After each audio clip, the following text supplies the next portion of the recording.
नमस्कार. आपण दिंडोरी लोकसभेमध्ये आलो आहोत आणि दिंडोरी लोकसभेची नुकतेच निवडणूकला रंगत येत आहे आणि त्याच रंगाच्या पार्श्वभूमीवर आपण पिंपळगाव बसवंत येथे निवडणुकीचा 2024चा लोकसभेचा रणसंग्राम या कार्यक्रमासाठी आपण सर्वपक्षीय महायुती तसेच महाविकास आघाडी यांच्याशी चर्चा करणार आहोत.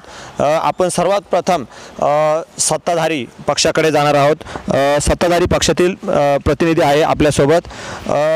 ताईंना पुन्हा एकदा तत्कालीन केंद्रीय मंत्री असताना पुन्हा एकदा तिकीट जाहीर झालं आहे आणि उमेदवारी देखील त्यांना पक्षाने दिली. तर तुम्हाला याबाबत काय वाटतं आणि येत्या काळामध्ये ताईंना जनता कशा प्रकारे प्रतिसाद देणार? खरं तर डॉक्टर भारतीताई पवार यांना भारतीय जनता पार्टीची दुसऱ्यांदा जी काही उमेदवारी मिळालेली त्याचं प्रथमतः आम्ही भारतीय जनता पार्टी पिंपळगाव शहराच्या वतीने स्वागत आणि अभिनंदनही करतो. खरं तर डॉक्टर भारतीताई पवार खासदार झाल्यानंतर थोड्याच दिवसामध्ये त्या या केंद्रीय राज्यमंत्री झाल्या आणि त्यांच्या रूपाने नाशिक जिल्ह्याला पहिल्यांदाच राज्यमंत्रीपद मिळालं.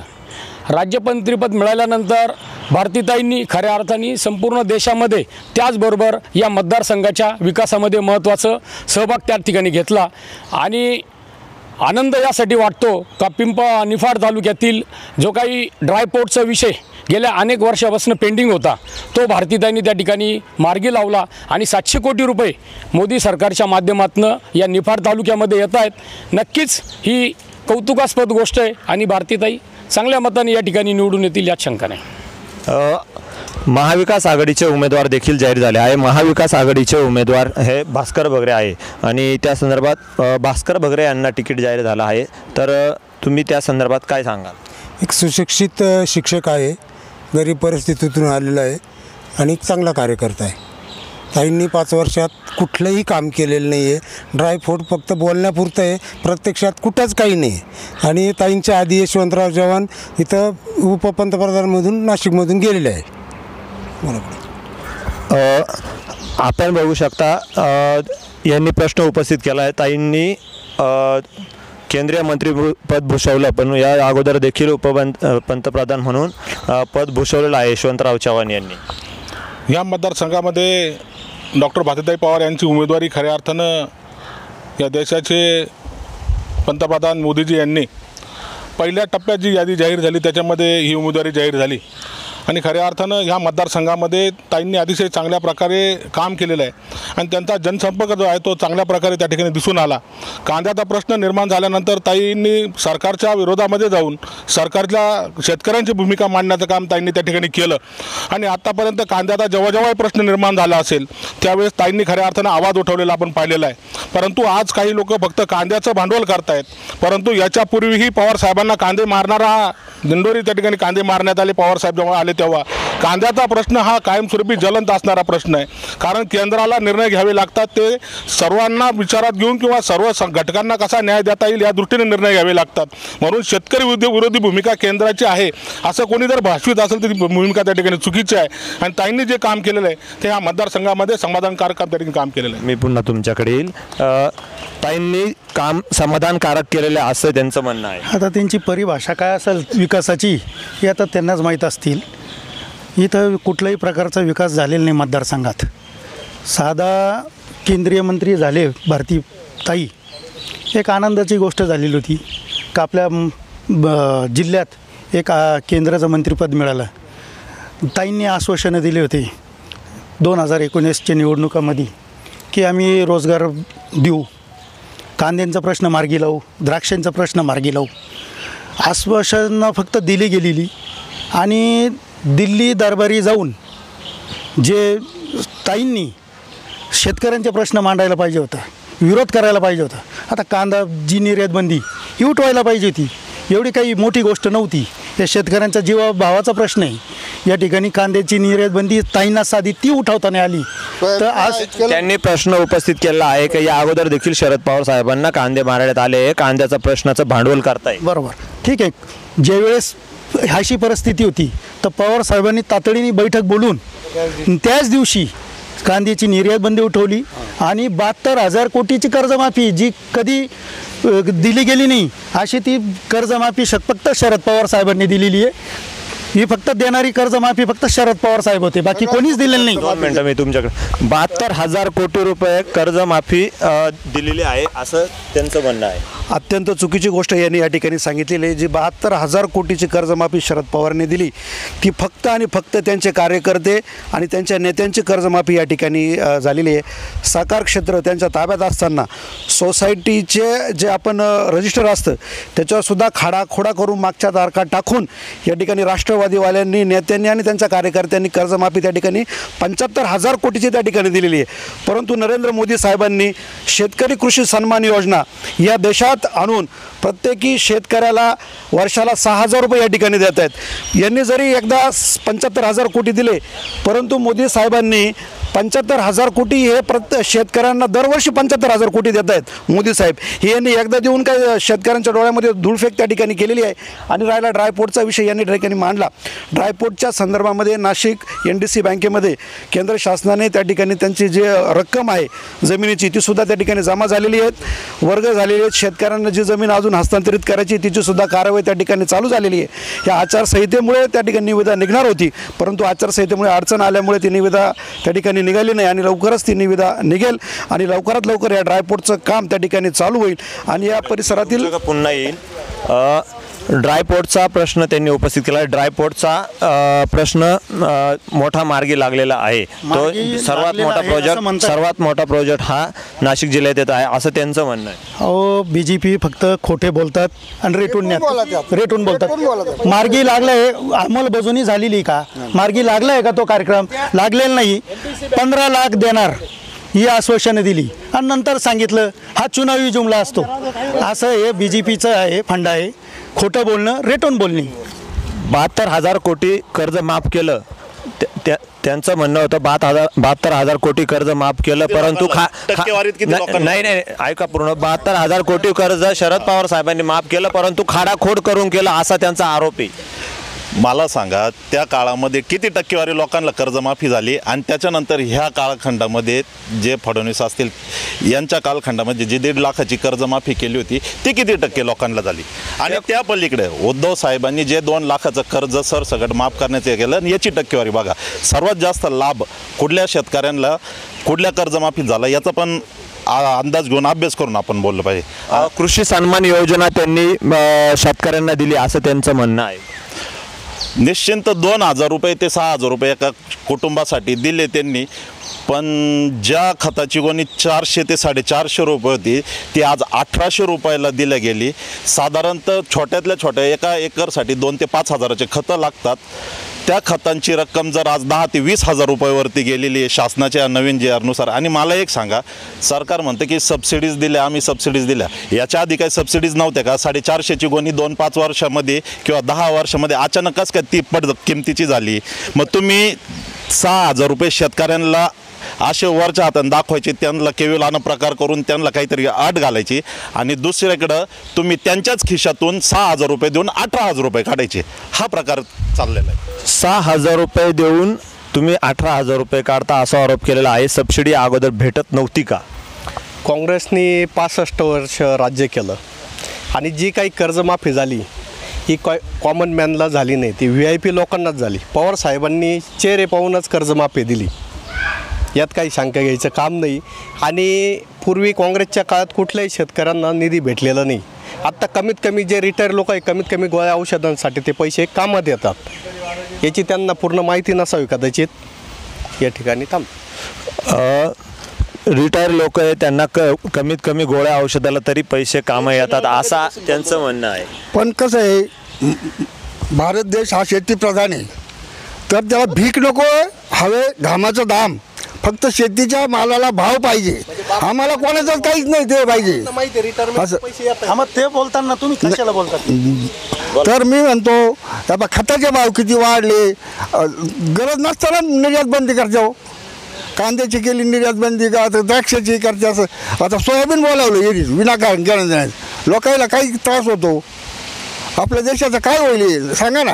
कोणत्या त्या रेल्वे काढल्या त्याच्यावर इतका खर्च करत्या, हजारो कोटी रुपये रस्ते काढले, समजा समृद्धी महामार्गासारखे. गरीब माणसाला काय फायदा आहे त्याचा? सामान्य माणसाला काय फायदा आहे का? तुम्ही सांगा. सामान्य माणसाला काय फायदा असं म्हणणं बाबांचं आहे. आता काय झालं माहिती आहे का, आता हे युवकांचं राज्य चालू झालं आहे, बरोबर. बाबांचं म्हणणं इथपर्यंत ठीक आहे, समृद्धी महामार्गाचा फायदा काय, पण ते बाबा मला असं सांगायचं आहे, त्या समृद्धी महामार्गावर वेगाने माणूस पोहोचतो आणि वेगाने येतो, गती वाढलेली आहे. देशाचे जे रस्ते तुम्ही आज बघितले तर याच्या आधी काँग्रेस काळामध्ये एवढे रस्ते कुठंच झाले नाही. आज सुंदर रस्ते झालेले आहेत आपल्या पूर्ण राज्यामध्ये, पूर्ण भारतामध्ये. आणि मोदी साहेबांची पुन्हा एकदा गरज आहे, त्यासाठी सर्वांनी मोदी साहेबांच्या पाठीमागे उभं राहावं. रस्ते चांगले झाले असं त्यांचं म्हणणं आहे.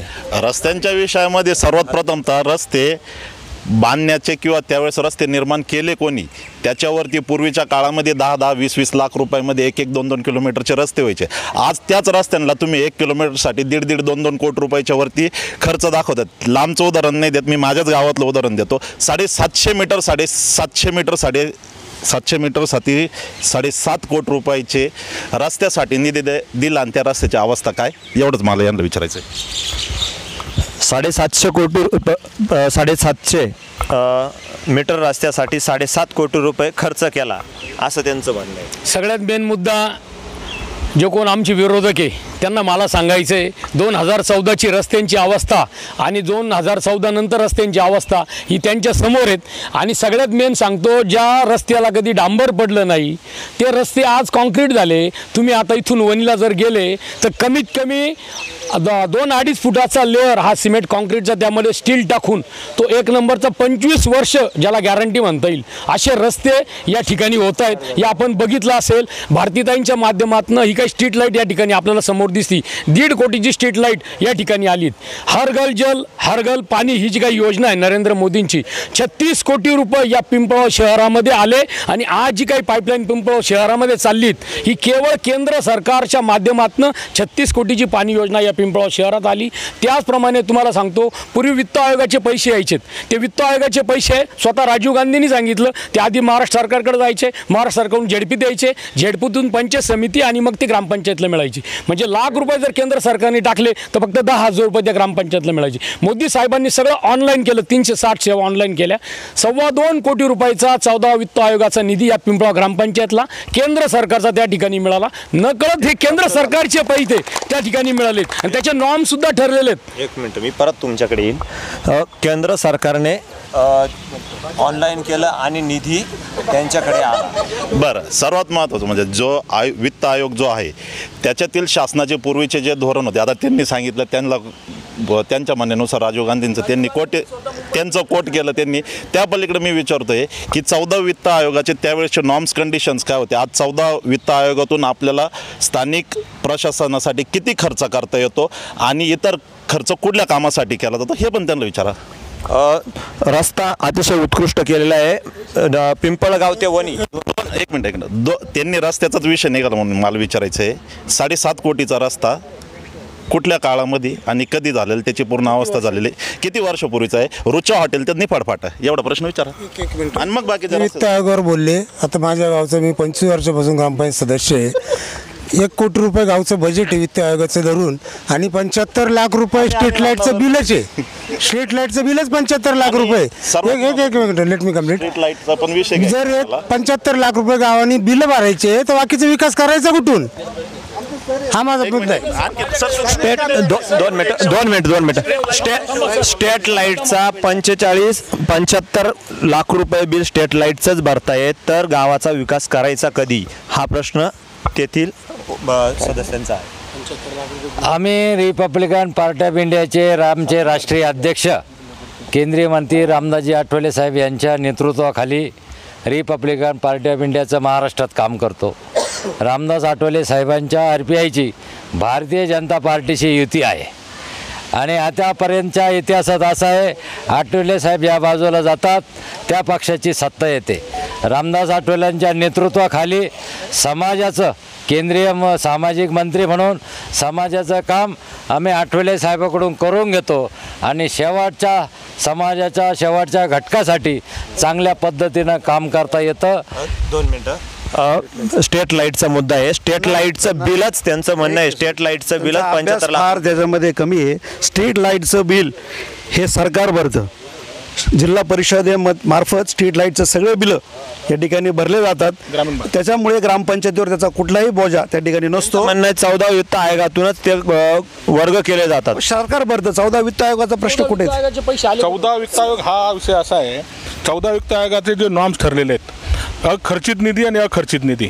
हा खर्चित निधी जो आहे विकास कामांकरता 50% खर्च करायचा आहे आणि हा वित्त आयोग 50% हा आरोग्य आणि इतर विषयांकरता खर्च करायचा आहे. ज्या ग्रामपंचायतींना थोडक्यात काही ग्रामपंचायती अतिशय अडचणीत आल्या होत्या, त्यांना पाणी पुरवठ्याचं लाईट बिल भरता येत नव्हतं, त्यावेळेस शासन स्तरावर एकनाथराव शिंदे साहेब यांनी या लाईट बिलाकरता काही नॉर्म ठरवून दिले की हे आयोगामधून ग्रामीण भागाकरता किंवा शहरी नगर विकास विभागाकरता हे जे लाईट बिल आहे हे त्या ठिकाणी भरता येईल आणि त्याच्यामुळे ह्या ग्रामपंचायतींना पाणीपट्टी भरता आली. म्हणून स्ट्रीट लाईटचं बिल जे आहे हे ग्रामविकास विभाग जो आहे हा ग्रामविकास विभाग भरतं. नगर विकास विभाग मात्र हे आमच्या नगरपालिकांना ते आमचं लाईट बिल स्ट्रीट लाईटचं बिल आम्हाला भरावं लागतं. एक मिनिट. आणखीन एक विषय, ग्रामपंचायत यांनी जो टोल नाक्याचं जो दीपपथक बसवले, मला एक प्रश्न विचारायचा आहे, ज्या प्रायव्हेट कंपनी लिमिटेड्स आहेत ते त्यांच्या CSR मधनं किंवा टोलचा जो प्रशासन आहे त्यांना त्यांच्या माध्यमातून स्ट्रीट लाईट बसवायचे. एक केंद्रीय आरोग्य मंत्री असलेला व्यक्ती आहे. पिंपळगावमध्ये आमच्या सरकारी दवाखान्यामध्ये 2 ते 3 वेळा आम्ही ग्रामपंचायतीकडनं 1.5 लाखाचे औषधं दिले. तिथं औषधांचा तुटवडा कायम BJPच्या सरकारमध्ये झाला. ह्या गोष्टीसाठी केंद्रीय मंत्र्यांनी केलं, आरोग्यमंत्र्यांनी केलं काय, हा प्रश्न. आरोग्य मंत्र्यांनी केलं काय असा त्यांचा प्रश्न आहे.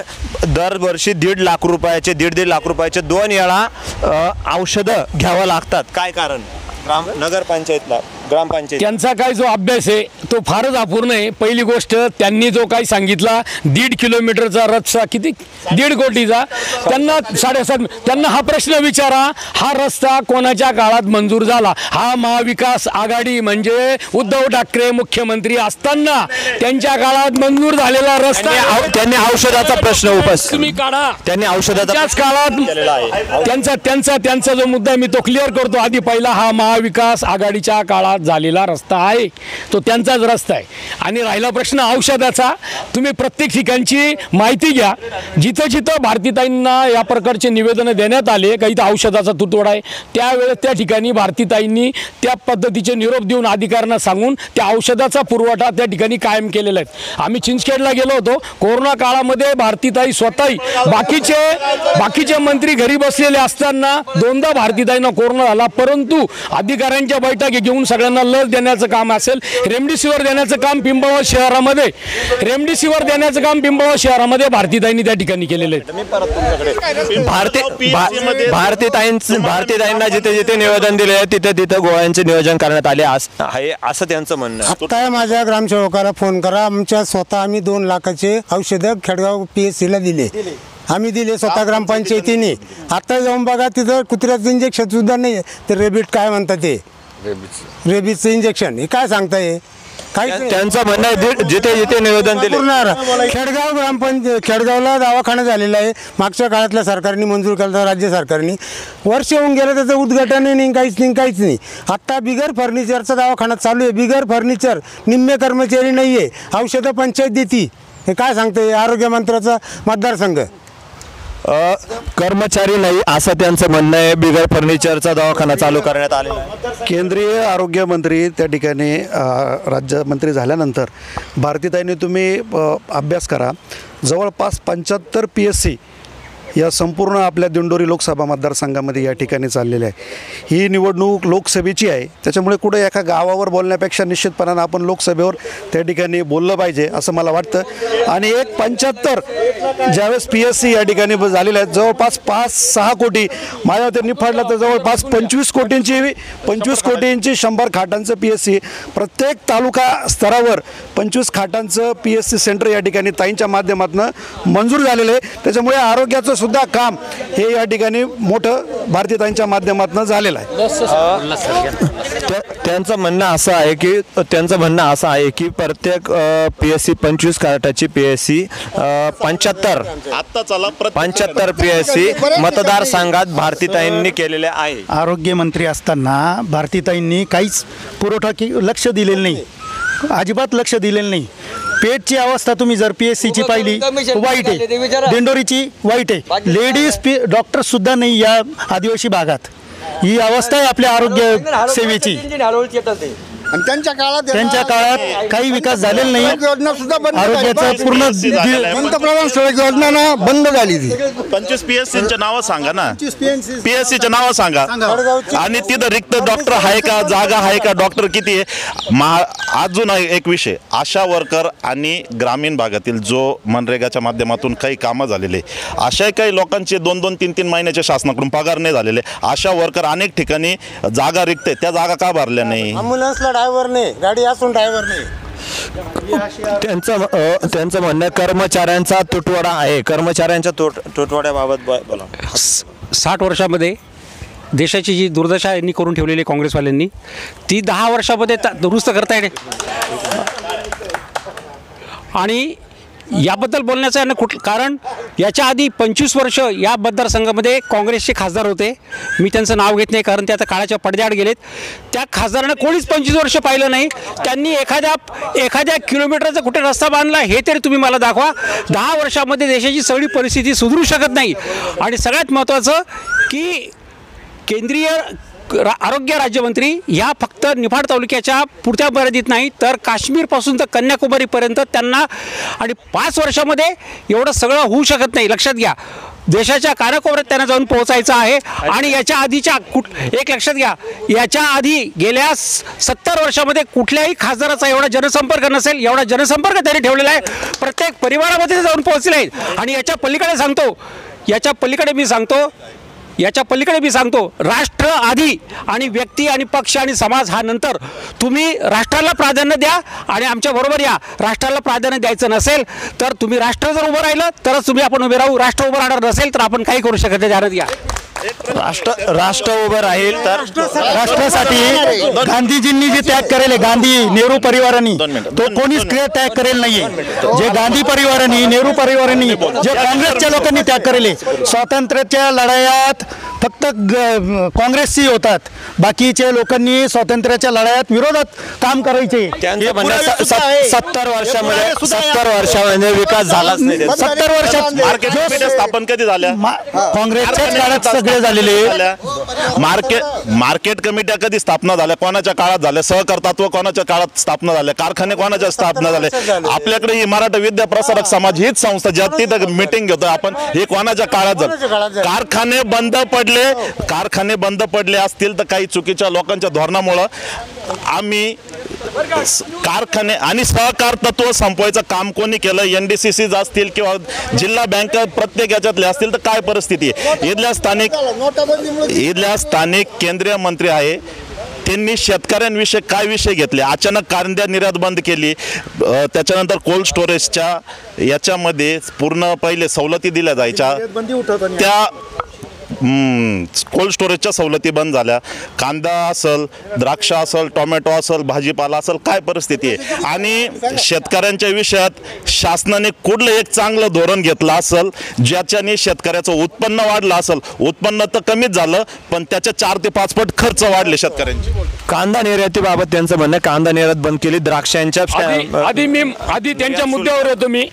त्यांनी सांगितलं का स्वातंत्र्य काळामध्ये कोणी स्वातंत्र्य मिळवून दिलं या देशाला. ज्या सावरकरांनी काळ्या पाण्याची शिक्षा भोगली या स्वातंत्र्यासाठी, या हिंदुस्थानासाठी, ते राहुल गांधी त्यांच्या यात्रेमध्ये आमच्या सावरकरांचा अपमान करतात. संपूर्ण देशामध्ये त्या गोष्टीचा निषेध झाला आणि हे म्हणतात स्वातंत्र्य कोणी मिळवलं. दुसरी गोष्ट, हे घराणेशाहीची गोष्ट करतात.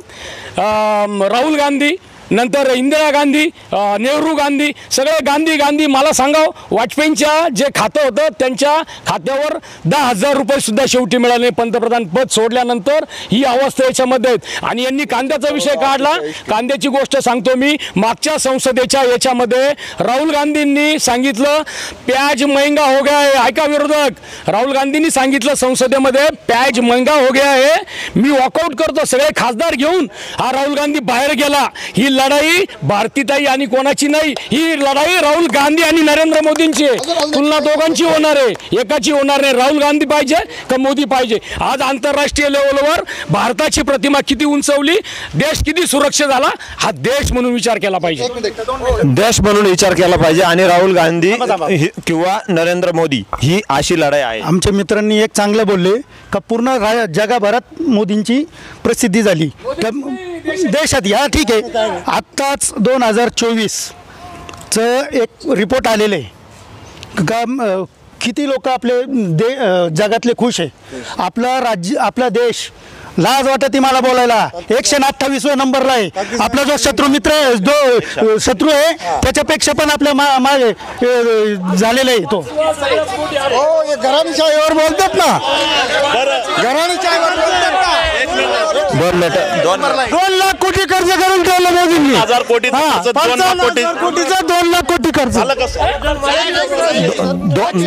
मोदींनी 2 लाख कोटीचं कर्ज केलं असा त्यांचा आरोप. नाही एवढी डेव्हलपमेंट जर झाली असेल ती मोदी साहेबांनी केली. मी थोड्या वेळ घराणीशाहीवर येतो. एक मिनिट सर, 2 मिनिटं. माझा प्रश्न, 2 लाख कोटी रुपये कर्ज मोदी सरकारने केलं असं त्यांचा आरोप आहे. या संदर्भात बोला. हात नका लवकर. हे अतिशय चुकीचं बोलतायत. नरेंद्र मोदींनी आज देशाचा GDPचा जर रेट पाहिला, जगाच्या अर्थव्यवस्थेमध्ये आज आपण द्वितीय स्थानी आहोत. आणि जर या देशाची लोकसंख्या पर्याप्त मर्यादित असती तर आज आपण जागतिक स्तरावरती GDP आणि एकंदर आपला इकॉनॉमिक ग्रोथ रेट आहे त्याच्या देशामध्ये आपण प्रथम क्रमांकावर असतो. आणि याच्याही पलीकडे मी सांगतो, 1980 साली जे कांद्याचं आंदोलन माधवराव खंडेराव मोरे आणि शरद जोशी यांच्या नेतृत्वाखाली लढलं गेलं, तेव्हा इंदिरा गांधी पंतप्रधान होत्या. 5 जणांचा इथं बळी गेला. हॉस्पिटलमधून ओढून मारले, घराघरातून ओढून मारले. हे आदेश कोणाचे? तेव्हा तुमचे पवार साहेब कुठे होते?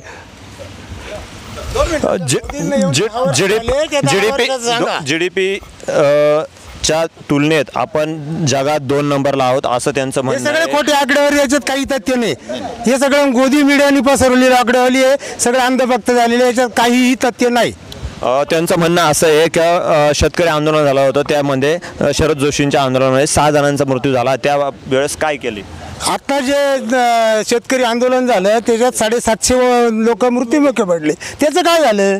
कोणी आदेश दिले होते? आणि मागचं सरांनी जे सांगितलं, आंदोलन झालं, माझ्या घरच्यांमध्ये माझ्या काकांच्या पायाला गोळी लागलेली त्या आंदोलनाच्या.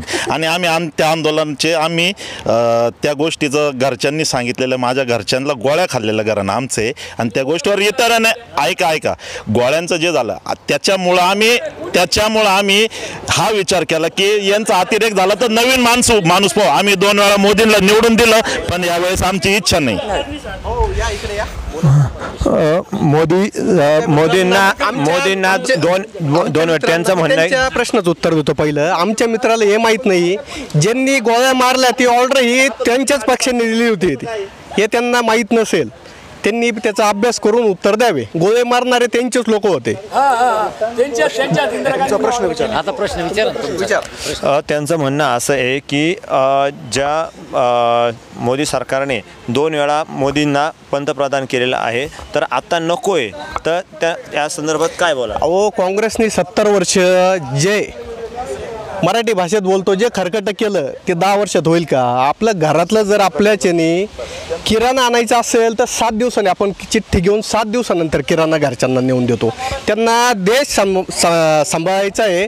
18 तास काम करणारा आमचा पंतप्रधान एकमेव पंतप्रधान आहे. आणि त्यांना अजून अभ्यास कमी असेल का भारत हा 5व्या स्थानावरती आलेला आहे अर्थव्यवस्थेच्या बाबतीत. इन्फ्रास्ट्रक्चर असेल, ऑटोमोबाईल क्षेत्र असेल. आणि ते म्हणताना नेपाळचा विषय, नेपाळला मारुती आल्टोची किंमत किती आहे त्यांना विचारा आधी. आपण या संदर्भात आपण सामान्य जनतेकडे चर्चा करण्यासाठी जाऊयात. सामान्याला पक्षविरहित सामान्यांना काय वाटते? मोदीची गॅरंटी आहे, कांदा 10 रुपये किलोनं खाऊ घालायचा. मार्केट कमिट्या 15 दिवसापूर्वी बंद आहे. त्याची सरकार झोपलं का ते विचारा अगोदर. कांदा निर्यात बंदी सरकारची हमीच आहे, मोदीची गॅरंटी कांदा 10 रुपये. कांदा 10 रुपये खाऊ घालणार असं सामान्य जनतेचं म्हणणं आहे. काही नाही, हे चुकीच्या बातम्या त्या ठिकाणी व्हॉट्सअपचे मेसेज आहे. मागच्या वेळेस सांगितलं की द्राक्ष 10 रुपये खाऊ घालू. सोशल मीडियामध्ये या चुकीच्या बातम्या या ठिकाणी जातात. आजही द्राक्षाचे रेट जर आपण बघितले तर निश्चितपणानं द्राक्ष बागायतदारांना सुद्धा चांगले पैसे या ठिकाणी झालेत. कांदा मार्केटसुद्धा चालू झालेलं आहे. कांद्याचे रेटसुद्धा आता 2000पर्यंत कांदा हा ठिकाणी गेलेला आहेत. जे चांगल्या प्रकारे शेतीवर सुद्धा निश्चितपणानं केंद्र सरकार मोदी साहेबांचं लक्ष आहे. आणि नाफेडच्या मार्फत सुद्धा जे पवार साहेबांच्या काळामध्ये फक्त 70,000 मेट्रिक टन कांदा हा केंद्र सरकार खरेदी करायचं, ते आता 7 लाख मेट्रिक टनापर्यंत हा कांदा केंद्र सरकार खरेदी करतं. कुठल्याही केंद्र सरकारने आजपर्यंत लाल कांदा हा खरेदी केलेला नव्हता. फक्त पहिल्यांदाच मोदी सरकार की त्यांनी लाल कांदा हा खरेदी केलेला आहे. पहिल्यांदा मोदी सरकार यांनी लाल कांदा खरेदी केला नाफेडच्या माध्यमातून, असं त्यांचं म्हणणं आहे. प्रथमतः गोष्ट निर्यात बंदी उठवायला पाहिजे होती.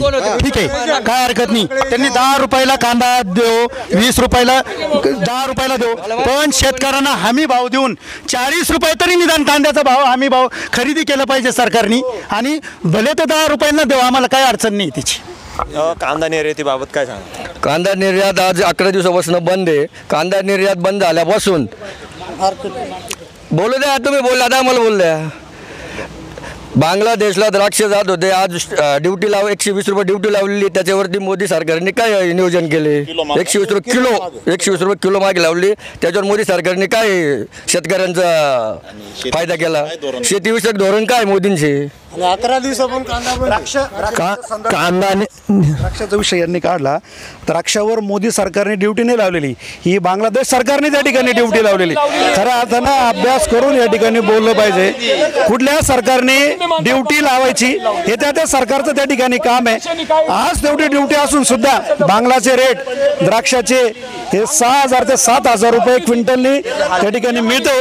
ती ड्युटी मोदींनी नाही लावली, ती केंद्र सरकार तिथल्या सरकारने बांगलाच्या ड्युटी त्या ठिकाणी लावलेली आहे. त्याच्यात मोदी साहेबांचा कुठल्याही प्रकारचा संबंध नाही.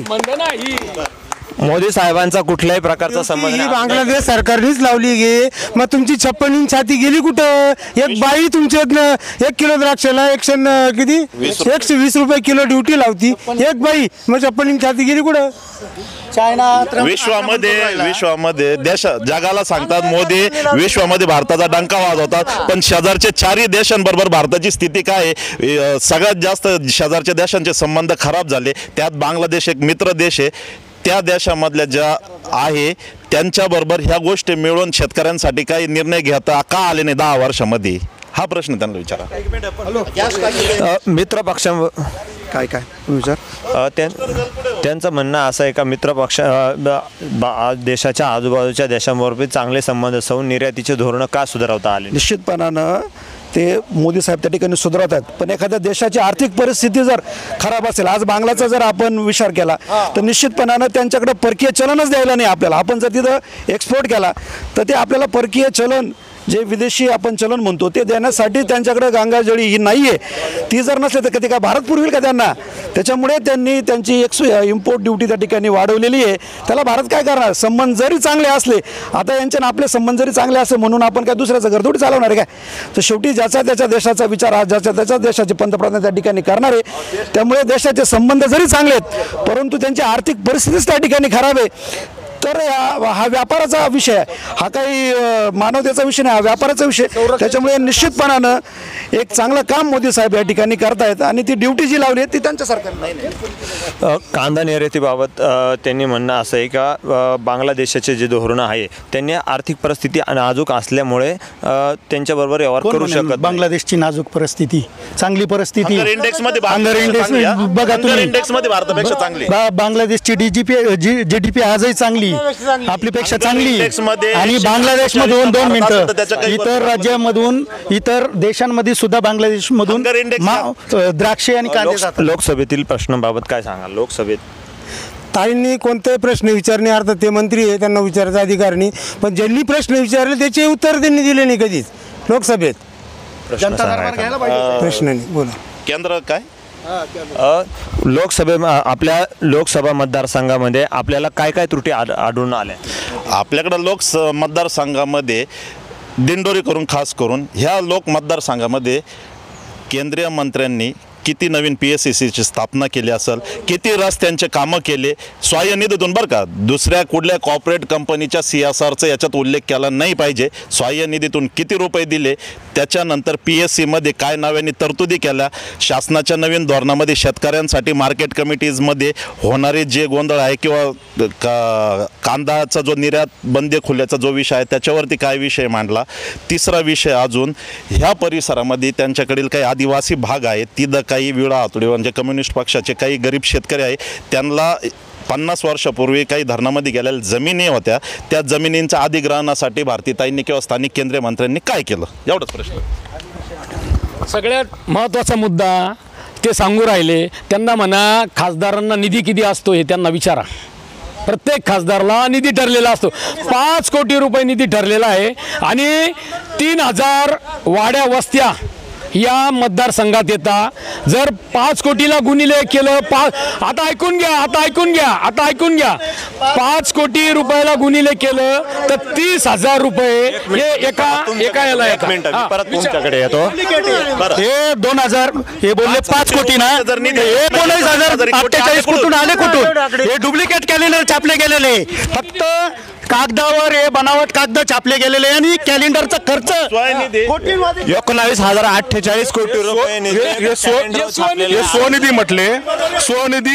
स्वनिधी म्हटले खासदाराला 5 कोटी निधी असतो. कोणताही खासदार तो सत्तेतला असो विरोधातला असतो, परंतु याच्याकरता इतर योजनांमधून जर त्या लोकप्रतिनिधींनी कामं मंजूर केली तरच तो त्या ठिकाणी ते आकडा पूर्ण होतो. म्हणून तो त्यांनी 19,000 कोटीचा तो आकडा दाखवत आहे. त्याच्यामुळे त्यांचं म्हणणं 19,000 कोटीचा 19,048 कोटीचा हा आकडा खोटा आहे असा आरोप आहे. आता तो खोटा असेल त्यांनी सिद्ध करावं खोटा आहे म्हणून, फक्त असं सिद्ध करावं, त्यांनी तो सिद्ध करावं. परंतु या देशामध्ये अतिशय चांगलं काम झालेलं आहे. या राज्याचे मुख्यमंत्री सन्माननीय एकनाथरावजी शिंदे साहेब मुख्यमंत्री झाल्यापासून या राज्यामध्ये जवळपास 250 ते 300 कोटी रुपये मुख्यमंत्री सहायता निधीमधून त्या ठिकाणी अनेक सर्वेरिंग करता किंवा इतर शासकीय जे अडचणी असतील, शासकीय म्हटल्यापेक्षा आरोग्याच्या ज्या अडचणी असतील, त्याच्यामध्ये औषधाच्या अडचणी असतील, मोठ्या सर्जरीज असतील, काही सर्जरींना 5-5, 7-7 लाख रुपये मुख्यमंत्र्यांनी त्या ठिकाणी दिलेले आहेत. आणि शिवसेनेचा वैद्यकीय कक्ष त्या ठिकाणी सुरू आहे, त्याच्या माध्यमातून हा मतदारसंघामध्ये साहेबांनी 5 ॲम्ब्युलन्स त्या ठिकाणी दिलेले आहेत. मी परत पुन्हा तुमच्याकडे त्यांचं म्हणणं खोटा निधी तर निषिद्ध करावा. हे काय खोटं आहे ना, खोटा 50 रुपयाचं एक पत्रक आहे. 18 लाख लोकसंख्या असलेला मतदारसंघ आहे. एवढे वाटलेले आहे यांनी, याचा अर्थ समजून घ्या पैसे गेले कुठं. सोनेदी सगळीकडे गेला, सोनेदी सगळ्या कॅलेंडरच्या खोट्या जाहिरातीमध्येच गेला. एक मिनिट, आता याच्यातील कामांचा विषय याच्यात तर काही उल्लेखच केला नाही. काम आहे काय माझे जे सन्मित्र आहेत इथं, माझ्यापेक्षा वयाने सगळे लहान आहेत, ते संसदीय कामकाज पद्धतीचा कुठल्याही प्रकारचा अभ्यास नसल्यामुळे ते जे काही बोलतायत अतिशय बेछूटपणे ग्रामपंचायतीच्या कामाची अधिकार कक्षा, स्थानिक स्वराज्य संस्थांमध्ये पंचायत समिती, जिल्हा परिषद या स्तरावरती जी कामकाजाची जी पद्धत आहे, ॲडमिनिस्ट्रेटिव्ह सिस्टीम आहे, ती तुम्ही माहीत करून घ्या. ग्रामपंचायत आणि पंचायत समिती आणि जिल्हा परिषद लेवलला ज्या गोष्टी अपेक्षित आहे त्या तुम्ही केंद्रीय आरोग्य राज्यमंत्र्यांकडून ते अपेक्षित करता. हा अगोदरच या ठिकाणी डिबेटिंगला येताना अभ्यास करून आपण या ठिकाणी आलं पाहिजे असं माझं म्हणणं आहे. ग्रामपंचायत लेवलला जो कामं केले पाहिजे ते केंद्रीय मंत्र्यांकडे अपेक्षा करता. शेतकऱ्यांविषयी बोला ना, ते शेतकऱ्यांविषयी विचारा ना. नाही, परत विचारा ना. मी एक शेतकरी ग्रामपंचायतीचा जो एक मिनिट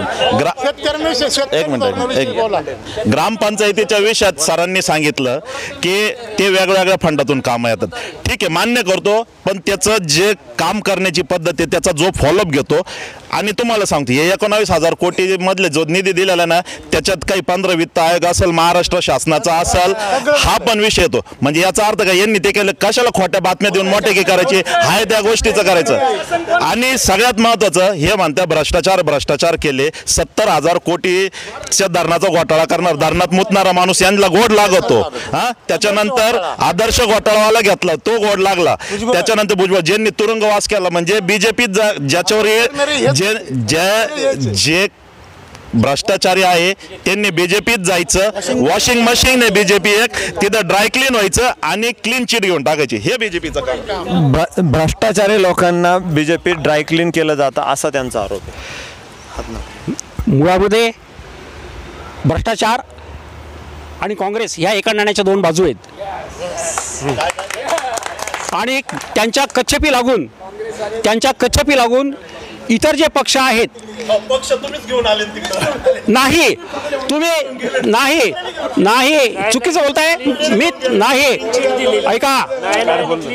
ऐका महाराष्ट्रामध्ये स्वर्गीय वसंतदादा पाटील शेतकऱ्यांचे कैवारी मुख्यमंत्री होते, त्यांनी काय चूक केली, त्यांनी काय चूक केली की शरद पवारांनी 40 आमदार पळवलेत आणि भारतीय जनसंघाचे धुळ्याचे उत्तमराव पाटील उपमुख्यमंत्री होते, तेव्हा भारतीय जनसंघ जनता पक्ष जातीवादी नव्हता, त्यांना जनता दलाचे लोक लागलेत, सगळ्या पक्षाचे शेका पक्षाचे लोक लागलेत आणि आम्ही तुम्हाला ते सांगतोय. बोला, प्रश्न करा त्यांना. शेतकऱ्यांनी बोला, तुम्ही कांदा निर्यात बंद केली, द्राक्ष निर्यात बंद केली, द्राक्ष बांगलादेशची बॉर्डर बंद केली, तिथलं निर्यात शुल्क वाढवला, त्याच्यावर कोणी काही बोललं का? त्याच्यावर कोणी काही बोललं का? तुम्ही पूर्णपणे शेतकऱ्यांच्या विरोधातलं सरकार आहे हे. पूर्णपणे शेतकऱ्यांच्या विरोधात सरकार आहे त्यांचं म्हणणं आहे. अतिशय चुकीचं बोलता येते, केव्हाचं बोलू राहिले. सर्व सांगितलं PM किसान योजनेच्या माध्यमातून 2,000 रुपये तसेच राज्य सरकारचे अशी दुप्पट शेतकऱ्यांना ही योजना देऊ राहिले. त्याचप्रमाणे आत्ताही तुम्ही द्राक्षाचा भाव बघा, लोकल आणि एक्सपोर्ट अतिशय चांगल्या प्रकारे चालू आहे आणि गोड झालेला आहे आणि सर्वात जास्त काम आत्ता या माध्यमातून झालेलं आहे. कोणत्याही योजना असो, उज्ज्वला असो किंवा हॉस्पिटलची योजना असो, सामान्य माणूस नाही तर सगळे पूर्ण हॉस्पिटलची योजना आहे, त्यानंतर विविध सुकन्या योजना आहे, भरपूर अशा योजनांच्या माध्यमातून तुमच्याकडे येईल. त्यांचं म्हणणं आहे की उज्ज्वला योजना असेल तसेच सरकारकडून PM किसानच्या माध्यमातून केंद्र शासन राज्य शासन 6,000 देऊन 6,000 रुपये देऊन लोकांची फक्त लोकांना लालच दाखवली आणि त्याच्या बदल्यात कोट्यवधी रुपयाची लूट केली शेतकऱ्यांकडून. यांनी GST लावले, खताच्या किमती किती, खताच्या गोणीवर यांनी यांच्या नेत्याचे फोटो छापले. खताच्या गोणीवर कधी झालं का असं? गब्बर सिंग टॅक्स खताच्या गोणीवर तुम्ही सुकन्या आणि उज्ज्वला योजना उज्ज्वला योजनेच्या अनुषंगिक यांनी गॅस वाटप केले, गॅसच्या टाक्या दिला, 450 रुपयाचा गॅस 1200 रुपयावर गेला, त्याच्याबद्दल बोला. 2 मिनिटं. सामान्य माणूस म्हणून उज्ज्वला गॅस योजनेचा अथवा अनेक योजना शासकीय योजना राबल्या, त्या संदर्भात काय सांगाल? तुम्ही 2,000चा प्रश्न काढला. आम्ही रासायनिक खतं, औषधं 18% GST भरितो, 5 लाखाचे मी पावडरी घेतो, 1 लाख रुपये सरकारला भरितो, कुठं 2,000च्या गोष्टी करते? हां, सामान्य जनतेचं म्हणणं आहे काय, आम्ही 5 लाखाच्या औषधं घेतो तर 1 लाख रुपये टॅक्स भरतो, तुम्ही 2,000ची काय गोष्ट करता? मी मोदी साहेबांचं प्रथमतः अभिनंदन करतो.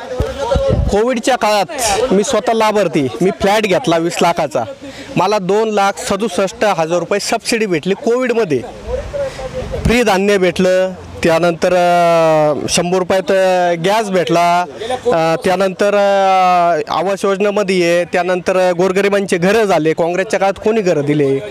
छोट्या छोट्या योजना आहे, भरपूर योजना आहे. मोदी साहेबांनी आरोग्य क्षेत्रात समजा कोविडच्या काळात 1 नंबरचा आपला देश राहिला. आपण लस विकल्या, लस आपण विकत नाही घेतल्या, आपण जगाला विकल्या, मोफत विकल्या. ते पण त्यांनी जगाला मोफत लस विकल्या. स्मृती इराणी कुठे टाक्या डोक्यावर घेऊन हिंडायची ती? गॅसच्या टाकीचं बोलले, 1200 रुपयाला आज टाकी झाली. आजही कर्नाटकमध्ये 500 रुपयाला टाकी, राजस्थानमध्ये काँग्रेसची गव्हर्नमेंट होती, 500 रुपयाची टाकी दिली, तेलंगणामध्ये 500 रुपयाची टाकी दिली, दिल्लीमध्ये पण आज 500 रुपयाला टाकी, पंजाबमध्ये सुद्धा त्यांनी 500 रुपयाला टाकी दिली. इथं आपल्या महाराष्ट्रात का नाही? जिथे जिथे BJPचं सरकार नाही तेथे तेथे 500 रुपये टाकी आहे असा त्यांचा आरोप आहे. गॅस सिलेंडर 100% चुकीचं आहे. त्यांनी त्याचा अभ्यास करावा. कुठे 500 रुपये टाकी नाही. ही 450 टाकी जी होती ती 10-15 वर्षापूर्वी होती. आज 2024 चालू आहे, 2024 आहे. त्या महागाईच्या हिशोबाने काम चालू आहे आणि प्रत्येकाला गॅसची सबसिडी ही त्याच्या घरी मिळते. सगळ्यात एक महत्त्वाचा मुद्दा मी सांगतो का पूर्वी जर घरकुल आलं ते घरकुलाची रक्कम ही ग्रामपंचायतमध्ये यायची, नंतर तुझ्या घरकुला धारक आहे त्याच्याकडे मिळायची. जो कोण ग्रामसेवक असेल 20,000चा निधी आला तो 5,000 काढून घ्यायचा, 15,000 द्यायचा, म्हणजे 75,000चा घरकुल त्याला फक्त 20-25,000 हातात मिळायची. आज 1,35,000 रुपयाचं घरकुल मिळतं आणि सगळेच्या सगळे पैसे त्या व्यक्तीच्या अकाउंटला येतात. इकडे मध्ये कोणाला मिळत नाही. हा भ्रष्टाचार नरेंद्र मोदींनी त्या ठिकाणी बंद केलेला आपण त्या ठिकाणी भ्रष्टाचार नरेंद्र मोदी यांनी बंद केला. मग इलेक्ट्रॉनिक काय तर बॉन्ड काय भानगडी त्याचं काय त्यांनी जो विषय सांगितला घरकुलाचा 1,35,000 रुपये येतात, मान्य आहे मला. पण एक प्रश्न विचारायचा आहे, ज्या जागा ह्या त्या लोकांना घरांच्या जागा दिल्या कोणी, कोणाच्या काळात दिल्या गेल्या, हा एक प्रश्न आहे. आणि दुसरा विषय, त्याच ठिकाणी बीजेपी गव्हर्नमेंटने अनेक लोकांना नोटिसेस पाठवल्या. सुप्रीम कोर्ट नाही 2 मिनिटं सुप्रीम कोर्टाच्या निकालाच्या अनुषंगिक, पंजाब हायकोर्टाच्या निर्णयाच्या अनुषंगिक काही लोकांना नोटिसेस गेलेल्या आहेत. त्याबद्दल केंद्राने किंवा राज्य सरकारने काय निर्णय घेतला? नोटीस कशाबाबत गेल्या? ज्या ठिकाणी घरं आहेत, जुन्या काही वस्त्या झालेल्या आहेत, तिथं काही गायरानाच्या जमिनी असतील किंवा फॉरेस्टच्या जमिनी असतील, ज्या गावाला खेटून आहे, त्या ऑलरेडी 40-50 वर्षापासून तिथं लोक राहतात. हे म्हणतात घरकुल दिलंय, देत आहे, ठीक आहे, त्या गोष्टीला मान्य आहे आपल्याला. पण त्या ठिकाणच्या लोकांना तुम्ही घर खाली करा अशा नोटिसेस का? गायरान क्षेत्रावरती घरकुलं बांधलेले असताना देखील तिथे नोटिसा का दिल्या? याच्यात काय माहिती आहे का, जर शासन स्तरावर एखादी गोष्ट चुकीच्या पद्धतीने घडत असेल तर त्या गोष्टीला शासनाच्या माध्यमातून कोणी अतिक्रमण करीत असेल आणि शासनाच्या ज्या योजना आहेत त्या योजना चुकीच्या पद्धतीने जात असतील तर त्याच्या नोटीस मिळून खाली होणार. ज्यांनी कोणी अतिक्रमण करायचं मग कोणी कुठं रस्त्यावर घर बांधतील, मग त्यांना पण पाठीशी घालायचं का? परंतु काही कायद्यानं बंधन आहेत. त्या जमिनी ज्या आहेत त्या गायरानाच्या जमिनी आहेत, त्या जमिनींवर समजा त्या ग्रामपंचायतीचा हक्क आहे आणि त्या ग्रामपंचायतीच्या माध्यमातून जर चुकीचं अतिक्रमण तर ग्रामपंचायत काढणार आहे. आपण सामान्य जनतेची चर्चा करणार आहोत. मला एक सांगा, आपल्या मतदारसंघामध्ये लोकसभेची निवडणूक लागलेली आहे. लोकसभेच्या निवडणुकीला महाविकास आघाडीकडून भास्कर वगैरे यांना उमेदवारी जाहीर झाली आहे. तसेच महायुतीकडून तत्कालीन केंद्रीय मंत्री डॉक्टर भारती पवार यांना उमेदवारी जाहीर झाली आहे. तर तुम्ही काय सांगाल, भारती पवार का भास्कर वगैरे? भास्कर वगैरे. का भास्कर वगैरेंना का मतदान देणार? शेतीच्या संदर्भात शरद पवारच वाली आहे. काही BJP घ्यायची नाही, कोणी काँग्रेसही घ्यायचं नाही आम्हाला. शरद पवार. बीजेपी शेतकऱ्यांचे काम करत नाही का? अहो 700 रुपयाची रासायनिक खताची गोणी 1700 रुपयाला झाली. तुम्ही कधी पाहिलं का पंतप्रधानाचा फोटो त्या गोणीवर कधी छापून आला का? भाव वाढल्यावर झाकायला काही कोटी निधी. आता मोदीचे फोटो तुम्ही जाऊन पहा, दुकाने जरा चक्कर मारा. काही कोटी रुपये खर्च. सामान्य जनतेचा प्रश्न, 2 मिनिटं, सामान्य जनतेचा प्रश्न आहे. अनेक खर्च करून जे फोटो छापले मोदी साहेबांचे ते झाकण्यासाठी कोटी रुपये खर्च केला जात आहे, असा सामान्य जनतेचा प्रश्न आहे. हा सामान्य जनतेचा प्रश्न नाहीये, ते पण एका पक्षाचे प्रतिनिधी आहे. एकदम बेछूट आणि चुकीचा आरोप करताय. मी अजून एक गोष्ट क्लिअर करतो. जी काही किसान सन्मान योजना आहे, 6,000 रुपये केंद्र सरकारचे आणि त्याला जोडी आता 6,000 रुपये राज्य सरकारचे. 12,000 रुपये हे वर्षामध्ये त्या शेतकऱ्याच्या अकाउंटला पडता. 12,000 रुपये ही शेतकऱ्याची पेन्शन खऱ्या अर्थाने केंद्र आणि राज्य सरकारची त्या ठिकाणी सुरू झालेली. वर्षाला 12,000 रुपये शेतकऱ्यांना पेन्शन चालू केली. शेतकऱ्याला कोण काहीच मदत नकोय, फक्त त्यांना भाव पाहिजे. कारण शरद बोलते काय म्हणायचे, विषय 12,000 नाही, कुटुंबासाठी 6,000 6,000 रुपये वर्षाला येत राहतात. आणि एवढं जे गब्बर सिंग टॅक्स 18 ते 28% जे गोळा करतात त्याच्यामधूनच हे देतात. ते काही मेहरबानी नाही करते. 6,000 रुपये वर्षाला भेटतात. त्याच्यात 12,000 रुपये ठीक आहे, त्यांच्या म्हणण्याने 12,000 आणि 2 लाख रुपये आमचा शेतकरी आज GST मार्फत टॅक्स भरतो केंद्र सरकारला. 2 लाख जमा करतात आणि त्याच्यातले 12,000 रुपये दिले तर लई मोठी गोष्ट नाही आहे काही. यांनी सांगितलं की 12,000, आता नव्याने 6,000 काही राज्याने दिले असेल यांच्या म्हणण्यानुसार. मला एक विचारायचं आहे, ते एका कुटुंबासाठी, एका शेतकऱ्यासाठी नाही. काही कुटुंबांमध्ये 2-2, 3-3 जण लाभ घेत होते, त्यांना रिफंड मारलं, त्यांच्या खात्यातून परत पैसे काढून घेतले, हे पण ते विचारा. अदानी अंबानीचं 2 मिनिटं रिफंड मारून पैसे रिटर्न घेतले असं त्यांचं म्हणणं. एका कुटुंबातील खाते- चार लाभार्थी ज्याचे खाते असेल तर- उतारे स्वतंत्र असतील त्याला प्रत्येकाला हा लाभ या ठिकाणी मिळतो. रेशन कार्ड सेपरेट असेल तर त्याला हा लाभ मिळतो. आणि जो टॅक्स पेअर आहे, जो या आपल्या देशामध्ये जो टॅक्स भरतो त्याच्याकडनं ते रिफंड त्या ठिकाणी घेतलेले आहे. जो ज्याची उपजीविका 100% शेतीवर आहे अशाचे कुठलेही रिफंड त्या ठिकाणी घेतलेले नाही. जो टॅक्स पेअर आहे अशांच्या या ठिकाणी ते रिफंड टॅक्स पेएबल आहे त्यांचेच पैसे परत घेतले. मला माझ्या सर्व ऐका माझ्या हो बापू पाटील, माझ्या या सर्व मित्रांना एकच प्रश्न करायचा आहे. तुम्ही एवढं जमले ना, हीच प्रेस कॉन्फरन्स एखाद्या खेड्यात घेऊन दाखवा, तुमच्या ती मत असेल तर फक्त खेडेगावात येऊन दाखवा. आपण बघू शकता अतिशय जोमात लोकसभेची तयारी दोन्ही पक्षांच्या वतीने करण्यात आहे. दोन्ही पक्षांच्या वतीने लोकसभेच्या निवडणुकीमध्ये मोठ्या ताकदीने या ठिकाणी उतरल्याचं आपल्याला प्रदर्शनात येत आहे. डी न्यूजसाठी विशेष प्रतिनिधी अमोल जाधव, नाशिक.